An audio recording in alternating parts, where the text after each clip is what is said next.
کہنے کو تو میں نے کہہ دیا رازنامہ. آپ نے کیا سوچا کہ زندگی کے ڈارک سیکرٹس کہنے سنانے والی ہوں؟ نہیں بھائی، زندگی میں بہت سی ایسی باتیں، ملاقاتیں، محسوسات، سوچیں ہوتی ہیں جن میں سے چند کو تو ہم پیچھے چھوڑ آتے ہیں اور چند ساتھ لے کے چل رہے ہوتے ہیں، مگر خود سے بھی چھپ کے. تو بھلا کسی کو کیسے بتائیں گے اور کیوں؟ ویسے کچھ باتیں راز کی بتا بھی سکتے ہیں، اگر کہ ان سے آپ کو خود کو نقصان نہ پہنچ سکتا ہو اور کسی کو فائدہ ہو جائے.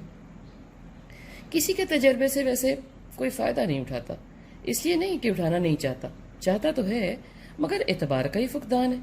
آج کل ہم انسانوں کو ایک دوسرے پر یقین نہیں آتا کہ کوئی صحیح بات بھی بتا سکتا ہے، جس کو مان کے آپ فوراً تجربہ بھی کر سکتے ہیں اور نہ فائدہ مند ہو تو چھوڑ بھی سکتے ہیں. یہ تو ہے دنیا کی بات جو مشاہدہ اور تجربے پر کھڑی ہے.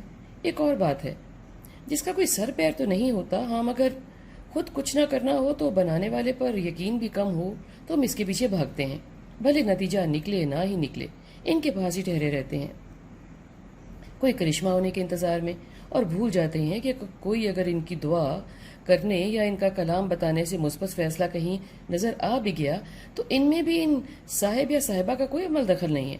کام تو اللہ سونے نے کرنا ہے نا، اور برکت بھی اسی نے ڈالنی ہے. کوئی بربادی، اداسی، ناکامی اس اوپر والے نے ہی دور کرنی ہے، اور نہ ہی کوئی ہے اور نہ ہی کوئی ہوگا اور نہ ہی ہو سکتا ہے. ہم تو خود کے بے انتہا مسئلے خود نہیں حل کر سکتے، کسی کے کیا کریں گے؟ یہ بتانے والے، آپ کو بار بار بلانے والے، چڑھاوے مانگنے والے خود کے لیے کچھ نہیں کر سکتے اگر اللہ سونا نہ چاہے. تو آپ جو ان کے کچھ نہیں لگتے، یہ آپ کے لیے دل میں کیسے کچھ مانگ سکتے ہیں؟ اور کیسے گارنٹی ہے کہ آپ کے لیے مثبت مانگیں گے اور اللہ سونا دے بھی دے گا؟ کبھی تکا لگ بھی جاتا ہے، کوئی آپ کے کام کا حل پہلے ہی اللہ تعالیٰ نے پائپ لائن میں ہوتا ہے نا، جو پیر صاحب کے کھاتے میں لکھا جاتا ہے. ایسا تو ہے ہی. دیکھیں نا، ماں باپ ہیں، وہ تو ہر حال میں دعا کرتے ہیں، اگر آنکھ بھی کر چکے ہوتے ہیں تو بھی دعا کرتے ہیں، اور ان کی اللہ سنتا بھی ہے، قبول بھی کرتا ہے. اور ان کے قبول کرنے کے خود کے ہی انداز ہیں. بہن بھائی اگر ان میں سے آپ کے کسی کے ساتھ اچھے تعلقات ہیں، وہ بھی دعا کر سکتے ہیں، اور ان کی بھی قبول ہو سکتی ہے کہ وہ دل سے آپ کے لیے بہتری مانگیں گے نا. آگے اللہ کی اللہ ہی جانے.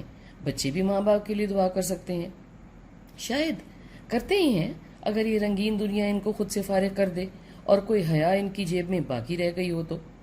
ہاں، کوئی آپ کا قریبی دوست بھی آپ کے لیے دعا کر سکتا ہے، آپ کو چاہتا ہو اور آپ کا اچھا ہی چاہتا ہو. آپ اس سے آگے نکل جائیں، یہ نہ سوچے آپ زندگی کے کسی شعبے میں اس کی جلن نہ ہو اس کو آپ سے. ایسے دوست کی دعا بھی سنی جا سکتی ہے. اللہ سونا ویسے تو مالک ہے جو جب چاہے سنے، مگر دل سے، شدت سے نکلی خلوص سے بھری بات رب سنتا بھی ہے اور قبول بھی کرتا ہے. ہم کو مانگتے سمے یا خواہش کرتے احساس ہی نہیں ہوتا کہ اس مانگنے میں کوئی دور اندیشی بھی ہے کہ نہیں. وہ صرف اور صرف خالق کے قدرت میں ہے کہ میرے لیے کیا بہتر ہے اور کیوں بہتر ہے. چلے آ جائیں اب راز کی طرف اور راز کی بات کی طرف. تو ایک راز تو ہے جو میں نے خود ہی خود سے دریافت کیا بغیر کسی کی مدد کے، اور بہت بہت سال دھکے کھا کے. دھکے میں نے اس لیے کہا کہ معلوم نہیں کیا کی تلاش میں یا کس کی تلاش میں میں بھٹک رہی تھی اور خوار ہو رہی تھی.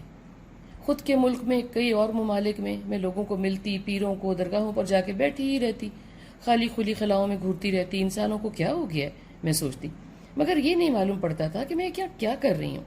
کراچی چلی گئی، ملتان، بھاولپور، چونیا، قصور، پاک پتن، اور جب پاکستان میں کافی رول لیا تو ساتھ ساتھ ملک سے باہر بھی جانا شروع کر دیا. پھر ایک دن اچانک ہی کہہ لیں جیسے کہ سمجھ آ گئی. اس دن بہت خاموشی تھی. اس لمحہ ارد گرد میری دھڑکن مجھے صاف سنائی دے رہی تھی اور محسوس بھی ہو رہی تھی.